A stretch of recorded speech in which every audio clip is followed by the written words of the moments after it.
Miss!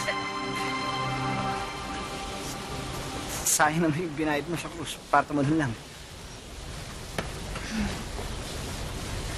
Sino ba nagsabi sa'yo tatalon ako? Lasing ka ba? Aching! Yung pagising ko sa umaga, nakikita ko yung taong mahal ko.